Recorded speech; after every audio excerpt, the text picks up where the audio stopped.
This is Kristen O'Brien, and you're listening to the NFX podcast. This is a special keynote episode in which we feature one leading founder giving a solo talk on actionable lessons for building iconic companies. Today, we have Rahul Vohra, founder and CEO of Superhuman, introduced by NFX partner Pete Flint. Hi everyone, this is Pete Flint. Before I built Trulia, I spent a lot of time learning from other founders. And one of my favorite things at NFX is getting the chance to talk with great ones like Rahul Vohra. Rahul is the founder and CEO of Superhuman, where he and his team are building the fastest email experience in the world. Before Superhuman, Rahul founded Rapportive, which was acquired by LinkedIn in 2014. He's also a fellow Brit who lives here in Silicon Valley. So today, instead of the usual back and forth podcast conversation, we're bringing you a deep dive into Rahul Vohra's mind. His strategic thinking on product market fit is verging on legendary. And in this episode, Rahul shares his biggest learnings about customer onboarding, why products should be designed like games, and the frameworks he wants every founder to know about pricing and positioning. So let's jump in. When you launch your startup, it's counterintuitive to throttle customer acquisition, but Rahul believes the traditional launch is flawed. In reality, he says, it's about delivering on your brand promise. Here he shares the 4 distinct phases of onboarding he thinks all founders should know. Well, I've seen a lot of companies, especially in our space, which I would broadly define as productivity, that get this wrong. I no longer believe in the traditional launch. Let's say you've built a new email client or a new task manager or a new calendar app. The surface area for these products is absolutely massive, bigger than almost any domain you could think of. And what that means is that you also get a massive surface area for bugs, as well as massive variability in how users want to use the product. Now, most companies would launch their app, and because the demand for these products is so high, they would quickly get tens of thousands of users. That's not the hard part. But guess what? These users will find thousands of bugs, and those companies quickly become overwhelmed. They're not able to fix the issues fast enough, and so those users become disappointed, churn out of the product, and then tell everybody about their experience. That's the very definition of a net detractor. So in my experience, it's significantly better to do what we do, which is onboard customers at a measured but increasing pace every week. That way you have the bandwidth to fix any issues that folks find, and then you can focus on making your customers exceptionally happy. All of that said, there are 3 circumstances where I think it does make sense to consider a traditional launch, and that's when you need one of the 3 C's, capital, candidates, or customers. If you need one or more of those, then maybe you should consider a traditional launch in order to be top of mind for a period of time. For founders considering onboarding, I would do it in 4 discrete phases. In phase 1, the founder takes the lead. In this phase, one of the founders, the product founder, which is also ideally the CEO, should do the onboardings themselves. The goal of this phase is to test whether the company is even ready to start doing onboardings. The assumption is that of all the people in the company, the product founder should be able to do them best. After all, they hold the most integrated view, and they should have a wide range of skills across sales, active listening, and user experience design. And so for Superhuman, I did the first several hundred onboardings myself. And in this phase, I would not be concerned with how long the onboardings take. In fact, I would often take up to 2 hours. And each onboarding had about 6 parts. So first, I would start by giving a demo of Superhuman and sharing all the things that make it magical and delightful. Second, I would then remind the person that it is a paid product. And I would then quickly measure price sensitivity using a methodology known as the Van Westendorp test. And for those that don't know about it, it's one of the quickest and easiest ways to figure out pricing. Third, I would then ask the person how they do their email, and I would take a note of all the Superhuman features I would want to show them. Fourth, I would then show them how to get through their email in Superhuman, but twice as fast as they were doing before. And fifth, I would then insist that they do their email with me for about half an hour. Now, this part is crucial because every single time I would find 5 to 10 bugs, and I would take these bugs back to the team and insist that we fix them for next week. Imagine if we did not fix the bugs. Next week, those exact same issues would be reported, and we as a company would not learn anything new. But if we did fix the bugs, then next week we would be able to learn about the next set of issues. And then, finally, I always love to give the person a gift to thank them for their time. I'd often leave a bottle of whiskey or a special wine or something else thoughtful and personalized. So during phase 1, you should be collecting data on how these users are doing. What is their engagement? What is their attention, their product market fit score, their NPS, their virality? We found that for all these metrics, we were beating industry benchmarks to the point that we were category leading. And I ramped to 5 or 6 onboardings like this per week. And if, after you've done about 200 onboardings, you have great metrics, then you know that onboarding could work for your company, and you're ready to move to phase 2. Well, in phase 2, another senior member of the team who is not a founder should take the lead. The primary goal of this phase is to show that somebody other than the founder can do onboardings and still produce great metrics. In our case, I asked our head of growth to do the onboardings. And this phase also has a secondary goal, which is to iterate the onboarding experience towards something that could scale. In our case, we were able to get the onboardings from 2 hours down to 1 hour, and crucially, without impacting any of the metrics. They all remained category leading. Our head of growth ramped to 20 onboardings like this per week.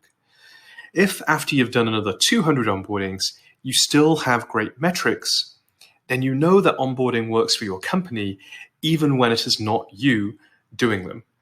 And then you're ready to move to phase 3. So in phase 3, you build a full stack growth team. Full stack here means that everyone on the growth team does a little bit of everything. Demand generation, lead qualification, customer support, and of course, onboardings. The primary goal of this phase is to show that somebody other than a senior member of the team can do onboardings and still produce great metrics. This phase has further secondary goals. Number 1, to further evolve the onboarding experience towards something that can scale. And number 2, to also create the training plans for the next phase. We hired 3 growth generalists in this phase. They got the onboardings from 1 hour to 45 minutes, once again, without impacting any of the metrics. Now in this phase, I would expect the growth generalists to each be doing around 20 onboardings per week, alongside all of the other responsibilities that they have. If after a few months you still have great metrics, then you know that onboarding works for your company, even when it is done by new employees at some scale. You're then ready to move to phase 4, and it's in phase 4 when you build a team of onboarding specialists. Now, this is a role that specializes in doing incredible onboardings. And once these folks are trained and ramped, they should be able to do onboardings better than anybody in the previous phases, including the founder. The primary goal of this phase is to scale revenue whilst maintaining everything that makes the experience delightful and magical. And during this phase, we got onboardings from 45 minutes to 30 minutes, once again without impacting any of the metrics. It's super important to run a comprehensive training program for each new onboarding specialist because they are now the front line of the company. And you want to ensure that the customer experience remains incredible. At Superhuman, our training program is about 8 weeks. And once fully ramped, each onboarding specialist is able to do 35 to 45 onboardings per week. When founders get to this phase, they often ask me what the ideal background for an onboarding specialist is. And most founders assume that they should look for a sales background, and this can certainly work very well. But what we found is that other backgrounds can work very well too, notably teaching and hospitality. So I would encourage founders to look more widely and to build a diverse team. Building a radically different user experience requires you to have a deep understanding of what makes people delighted about products. And there's few who understand this better than game designers. Rahul started his career in games and outlines the game design principles behind Superhuman. So we have the same product philosophy, driven largely by game design, for our internal tools as we do for the software that we sell. And so for folks who know about and who use Superhuman, they'll know that the entire experience on desktop is aggressively keyboard shortcut driven. And on mobile, it's driven by one-handed single thumb swipe gestures. And the reason that we do that is that's a big part of how you get through your inbox twice as fast. Now, if we're capable, as we are, of helping our customers move twice as fast, then surely we can help everyone in the company move twice as fast. And so we do build tooling that way. We have any number, for example, of internal Chrome browser extensions that help our customer delight team move fast. We have ETL tools that move data around, centralize it, and aggregate it. We have reporting tools that keep the company transparent and keep everybody informed. And all of this is done to help the company move twice as fast. Because as you know, at the end of the day, all things being equal, speed is the most important thing, not just for our customers, but also for how fast a company moves. Well, I think that this generation of product builders is very talented, probably the most talented that has ever existed, and that folks should always lean into their own strengths, whatever those may be. But there is one systemic weakness that I have noticed across Silicon Valley and more broadly technology. In general, we as product builders have been trained to think about what users want or what users need. And on the face of it, that sounds very reasonable. But there is another way to build software, and that is to instead obsess over how users feel.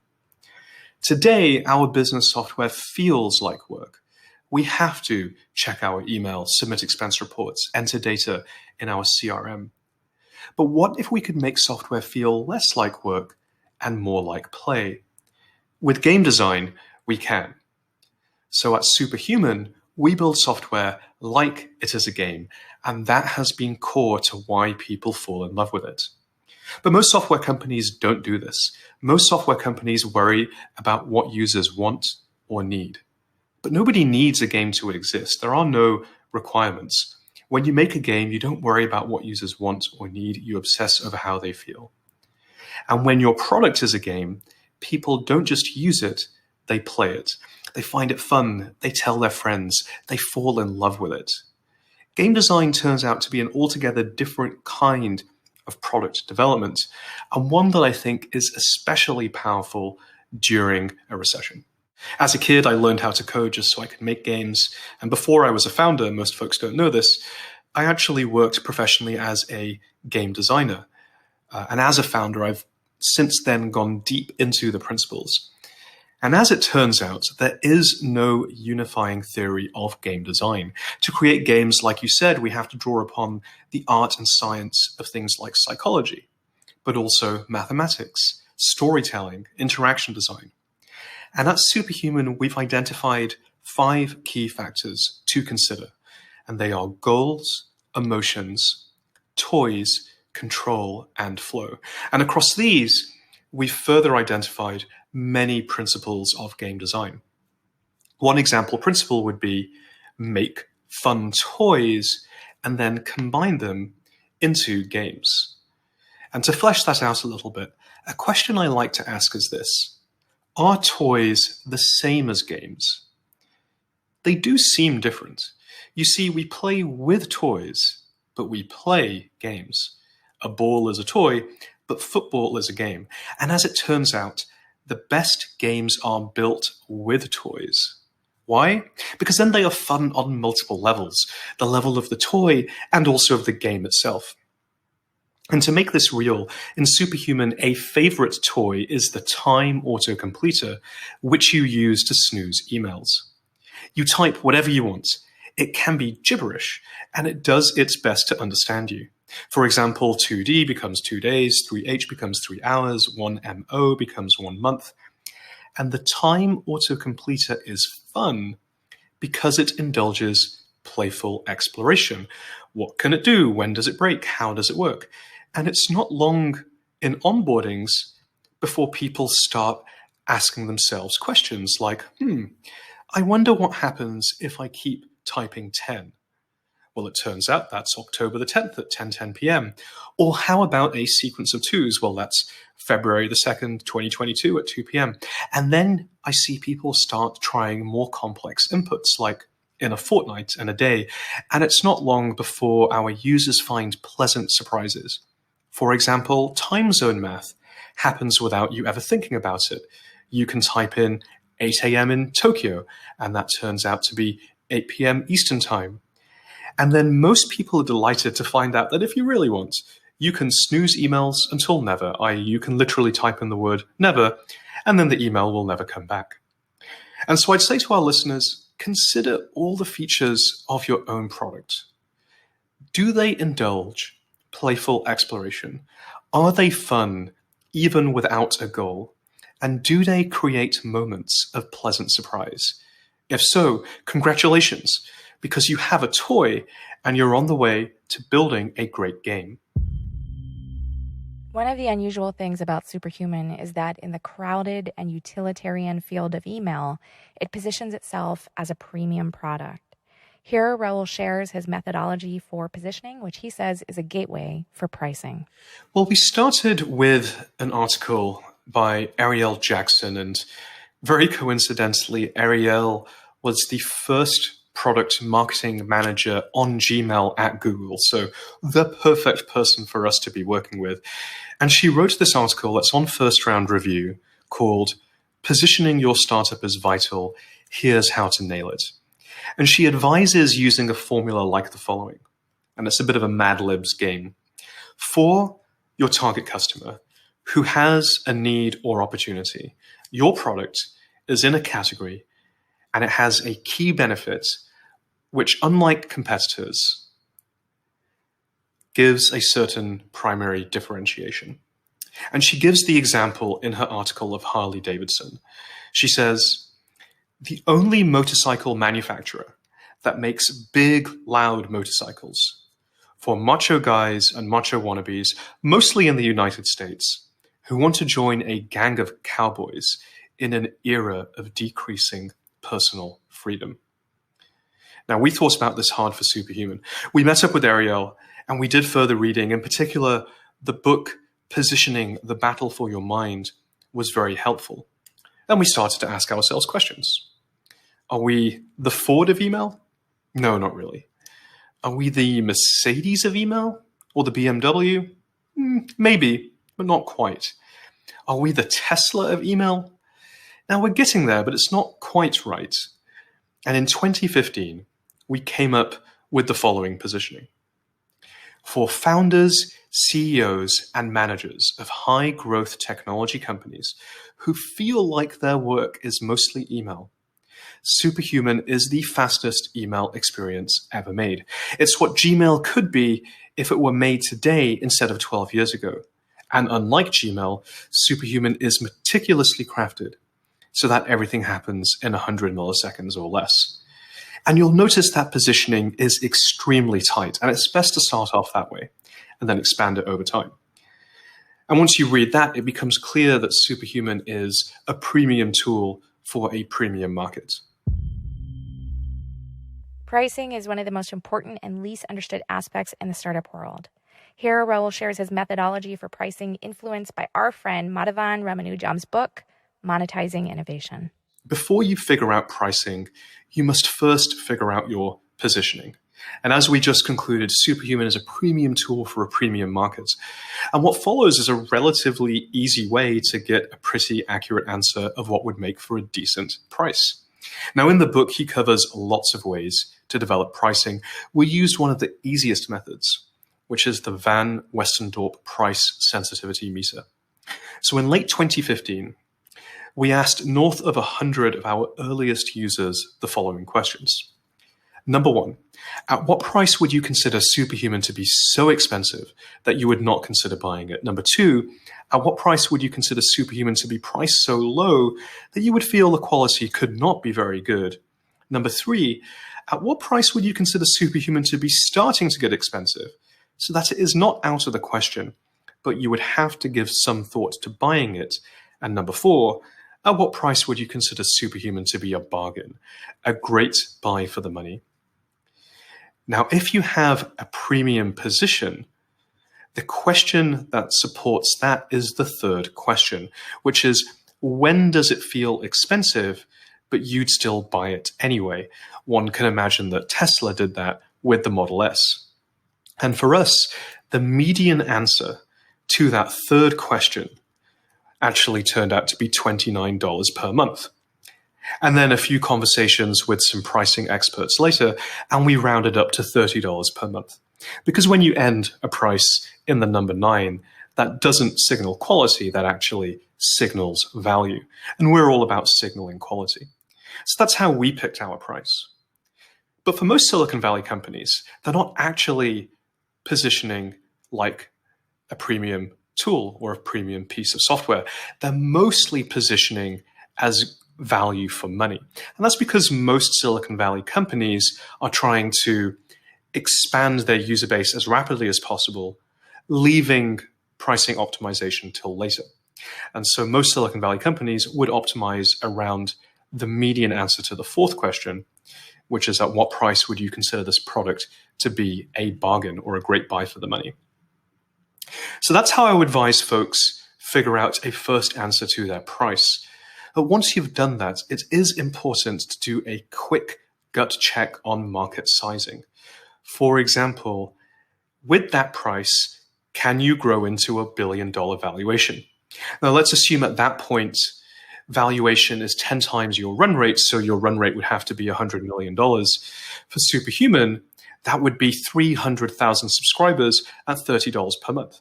And that's conservatively assuming no other ways to increase revenue per user, for example, without building new products or going further up market. And we asked ourselves, do we think that we can get to hundreds of thousands of subscribers? We answered emphatically yes, and so we went ahead with that price. That was Rahul Vohra, founder and CEO of Superhuman, on the frameworks behind his company's onboarding, product development, positioning, and pricing. I am a user of Superhuman, and it's changed the way I work for the better. You can learn more at superhuman.com, and remember to subscribe to the NFX podcast for more lessons and insights from top founders. Thanks for listening.